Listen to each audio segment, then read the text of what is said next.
Mr. Beethoven? This is he. Huge fan of yours. You are such an inspiration. I'm a music major and I study your music in all of my classes, and you are such a dominant force in the music and music history realms. Not only are you a musical genius, but a musical game changer. Your new forms and genres, as well as your creative process, have completely changed the musical landscape.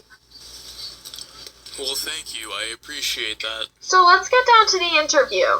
I was doing some research before the interview and noticed you kept quite a few sketchbooks during musical compositions. And you have two different types. Can you tell me about that? Oh, sure.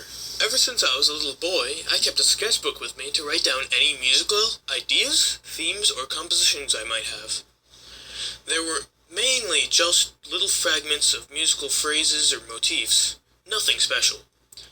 As I grew older, though, and my music became more mature and intricate, so I kept two books. My main brainstorming book for my quick ideas, and the other to actually put musical pieces together. One thing you must know is that many times I used and built upon the initial sketches to create a whole piece, but many of my ideas never found a place for in music. How about when you commissioned works for patrons? Ah, yes. Well, I did not use my sketchbooks for those pieces much. Being told what I needed to create kind of stifled my creative style. I still wrote pieces on the side that suited my taste and released my inner mental processes. Basically, I, like many other musicians of that time, needed to make money to sustain a living, so we had patrons that paid us to compose music for special events or just their own personal entertainment. We were given requirements and guidelines of what they wished to see in the composition. That's interesting. So you're saying that even though you were composing music, it did not follow your usual creative process? Well, in a way, yes. My sketchbook was my tool for brainstorming. It was much like a modern-day journal, but instead of using words to express my ideas, I used music. I believe many composers began to follow my lead when they found out that two of my main aspects of my personal creative process. That's such a great concept. I will definitely use this in my own daily brainstorming and for my future projects.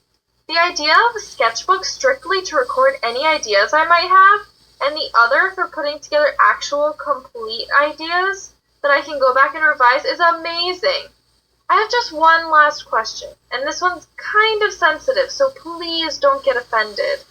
I know you lost your hearing completely as you got older, and it made it really difficult to compose music. Did this loss change your creative process in any way? If anything, it enhanced it. I had to get over the initial devastation of the loss of my hearing, but then I learned to work through it. It made my music more raw and emotionally attached to myself and to the listener. With these limitations came far greater musical creativity than I could have ever imagined.